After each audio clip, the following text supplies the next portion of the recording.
Terima kasih pemirsa masih tetap setia bersama kami. Kita lanjutkan diskusi kita. Saya tengah berbincang dengan pengamat bola yang koordinator Save Our Soccer, Akmal Marhali, juga jurnalis Liputan 6, Edu Krisnadeva, dan juga melalui sambungan Zoom ada anggota Komite Eksekutif PSSI, Arya Sinulinga. Bang Arya lagi keluar Zoom sebentar. Mudah-mudahan nanti balik lagi. Tapi begini, tadi dilanjutkan dulu. Cuma saya mau kaitkan begini, Bung Akmal. Kalau kita baca statementnya Coach STY, dia tidak merendahkan Myanmar, tapi confident kita akan menang. Cuma kalau aspek itu tadi, ini panggung latihan. Bung Edu bilang kan, ini tetap harus tampil dulu. Kalau nggak tampil-tampil juga kapan punya pengalaman, gitu kan? Nah, kalau kata-katanya begini, Bung Akmal, menang syukur, tidak menang nggak apa-apa. Cocok nggak sih?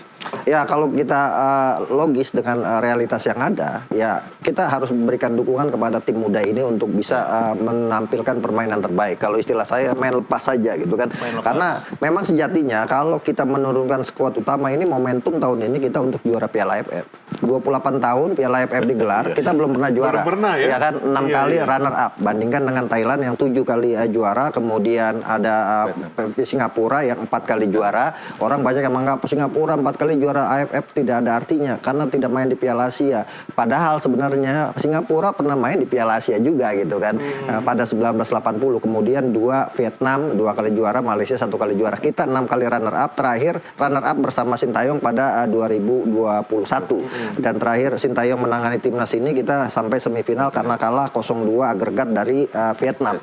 Artinya dengan harapan besar masyarakat karena melihat prestasi di senior gitu kan, di yang pemain utama di Piala Dunia, ekspektasi besar diharapkan diberikan. Namun demikian, karena kita menurunkan pemain U22 saat ini mayoritas, maka pilihan kita adalah memberikan dukungan agar para pemain ini bisa tampil pas dan tidak gugup. Karena menghadapi laga debut mayoritas buat mereka, seperti di line up saat ini misalnya banyak pemain yang melakukan debut. Coba ya bocoran line up ya. Tadi sudah keluar kan? Iya, kalau lihat para pemain yang turun saat ini, sepertinya Sintayong menurunkan formasi berbeda dengan tim nasional senior ya. Senior kan pakai 3-5-2 ketika kita mengalahkan Arab Saudi kemarin 2-0. Tapi sekarang ini sepertinya memainkan 4 back. Jadi ada Bung Doni, ada 4 hal yang tidak bisa diprediksi manusia, hanya Tuhan yang tahu. Umur, jodoh, rizki, dan Sintayong gitu kan. Dari materi pemain yang diturunkan kapten itu bagian dari strategi. Ya kan tadi sudah sepakat kita harus percaya. Tapi yang menarik di sini adalah posisi pemain belakang kiper Cahya Supriyadi. Kemudian Strike tidak turun ya? Strike tidak turun, Asnawi juga tidak turun. Posisi back kanan ditempatkan oleh Nico. Kemudian back tengahnya duet Ferrari dengan Kadek Arel. Back kirinya ini antara dua, apakah Doni Tripamungkas atau kemudian Pratamara. Tapi sepertinya Sintayong ingin melakukan sedikit eksperimen. Sepertinya Pratama seperti di 2 pertandingan terakhir bersama tim nasional senior akan main sebagai gelandang, entah itu sebagai gelandang tengah atau sebagai sayap serang. Nah, ada di tengahnya yang menarik adalah Arkan Fikri dan Zanadin Faris nih, pemain yang sangat muda. Di depan ada Marcelino Ferdinand, kemudian Hoki Caraka, dan satunya lagi adalah Arkan Kaka. Kita punya 2 pemain-pemain top sebenarnya di tim nasional ini. Ada Rivaldo, ada Kaka, gitu, ada Zidane.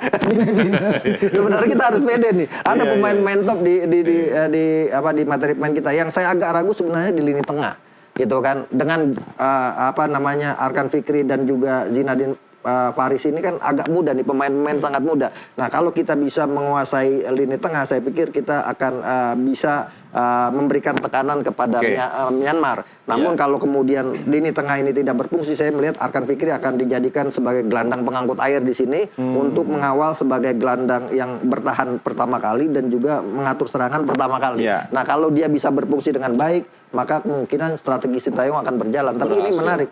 4-3-3 yang akan dimainkan oleh Sintayong. Oke, cuma pertanyaannya Bung Edu, kalau nyambung dengan yang tadi Anda katakan, ini laga penting, mereka harus berlaga biar ada pengalaman. Tapi ini pinjam lagi statementnya Bung Akmal, main cantik aja, main slow, ya, maksudnya jangan habis-habisan dari awal. Kalau di usia muda ada istilah bermainlah dengan gembira. Oke, main gembira.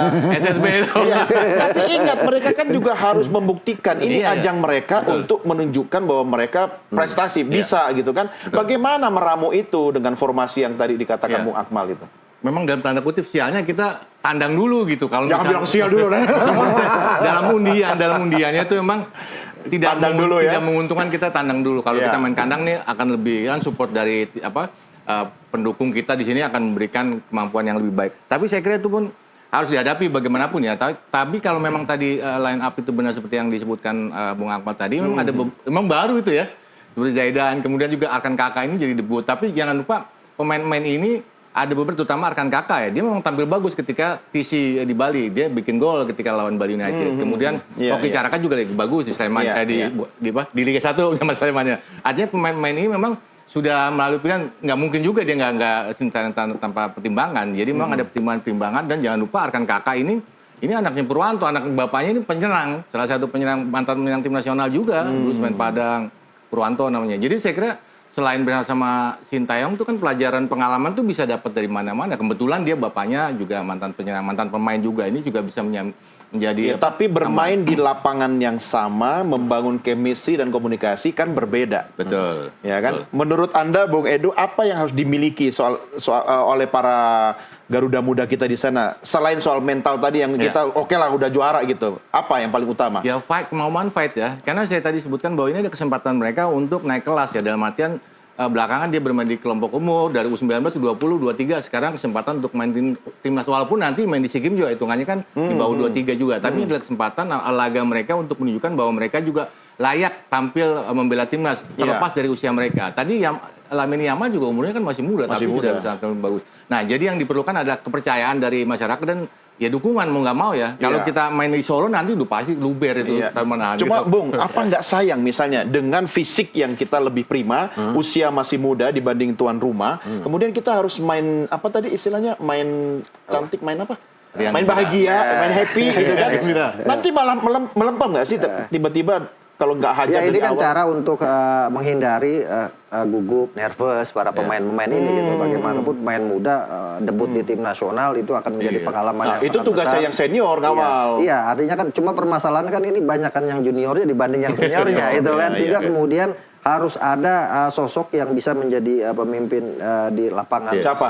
Ketika ini ya, kalau di pertandingan ini berarti Ferrari sebagai kapten yang usianya juga masih sangat muda sekali, baru 20 tahun. Nah, ini sebenarnya problem. Tadinya saya berharap misalnya ini adalah seperti apa yang dilakukan Thailand regenerasinya. Thailand juga kan melakukan regenerasi, tapi mereka kombinasi antara senior dengan junior. Terasil Dangda misalnya sekarang top scorer sepanjang masa Piala AFF dengan 25 gol, masih bisa bermain tapi tidak dibawa. Thailand 7 kali ya juara. Iya, Canatip misalnya yang mantan pemain terbaik di Piala AFF tidak dibawa juga, tapi penggantinya sudah sudah disiapkan pelatih pengganti yang usianya juga sudah cukup matang gitu kan untuk sebagai estafet penerus mereka semua. Dan bahkan kemarin misalnya Thailand menang 10-0 lawan Timor Leste gitu kan. Sementara negara-negara lain yang sedang berkembang sepak bolanya seperti Kamboja, kemudian mungkin juga Laos gitu kan. Mereka pasti punya motivasi besar untuk bersaing dengan tim-tim yang di level elit Asia Tenggara. Kamboja misalnya kemarin di pertandingan bisa tahan Malaysia. Artinya bukan kemungkinan Myanmar juga punya motivasi yang sama untuk menghadapi Indonesia gitu. Satu hal yang saya ingat kemarin, dan bagi Myanmar ini laga penting. Betul. Satu hal yang saya ingat kemarin ketika ada trofi tour Piala AFF, Sintayong sempat ditegur oleh AFF ketika dia menyampaikan dia akan menurunkan pemain U22 gitu kan, ditegur karena dianggap bahwa ini akan mencederai label ini yang merupakan tim nasional senior, karena U22-nya kan ada eventnya juga, Piala AFF U22, ada SEA Games-nya juga, U19 juga ada eventnya juga gitu. Itu sempat ditegur semacam itu, sehingga kemudian jarang Sintayong mengatakan bahwa ini adalah tim U22, ini adalah tim senior. Mungkin kalau kita lihat dari perspektif yang berbeda, ini adalah bagian dari kaderisasi yang dilakukan oleh Coach STY. Tapi Bung Edu, soal kaderisasi atau tidak, kita sudah tidak boleh lagi berpikir umur, karena malam nanti mereka atas nama Merah Putih, Garuda gitu kan. Kalau kita bertandang ke Myanmar dengan kekuatan supporter mereka, ya kan, dengan kekuatan fisik kita, lebih menang yang mana kira-kira? Kalau fisik, ya tadi pemain muda keunggulannya pasti fisik ya. Udahlah nggak pedulin lah mau supporter di sana mau teriak kayak apa gitu kan. Kan dimanapun kan pemain pemuda. Jadi pemain muda tinggal tak gitu, maksudnya di trigger aja. Itu saya kira yang tugas dari pelatih.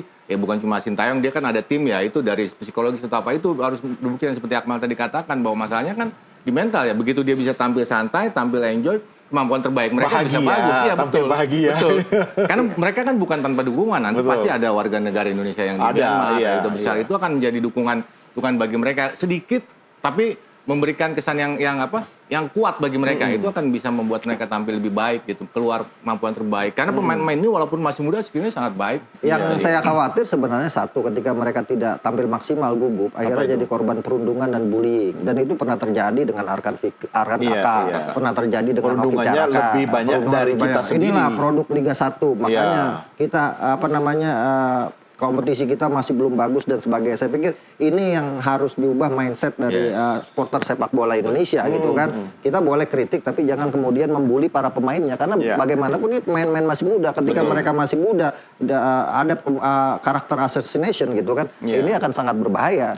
Arkan Kakak bahkan sempat down mentalnya ketika kemudian dibully habis-habisan, yang pada akhirnya kemudian dia muncul lagi motivasinya dan juga mentalnya ketika mencetak gol bersama Persisola dan dinobatkan sebagai pemain termuda yang mencetak gol di Liga 1 Indonesia. Itu sudah muncul. Hoki Caraka juga sempat down ketika dicaci maki pasca Piala Dunia gagal U20 itu kan. Tapi kemudian sudah muncul lagi, dan jangan sampai kemudian dengan kita menurunkan pemain mayoritas muda ini, kita berekspektasi terlalu tinggi terhadap tim ini gitu kan. Artinya ada kemungkinan dia juga gugup melakukan kesalahan, ada kemungkinan mereka juga tampil lepas dan memberikan kemenangan gitu kan. Dan emang ini yang kita harapkan. Tapi kalau kemudian mereka cara kita memberi dukungan ya jangan merundung, jangan membuli. Betul. Itu lebih sederhana sebenarnya. Karena kalau bicara soal bully-bully, sangat ahli ya, banyak pengalaman ya. Pengalaman itu ada yang disampaikan. Udah, daripada nanti kita rehat dulu pemirsa, kita lanjutkan setelah yang berikut ini.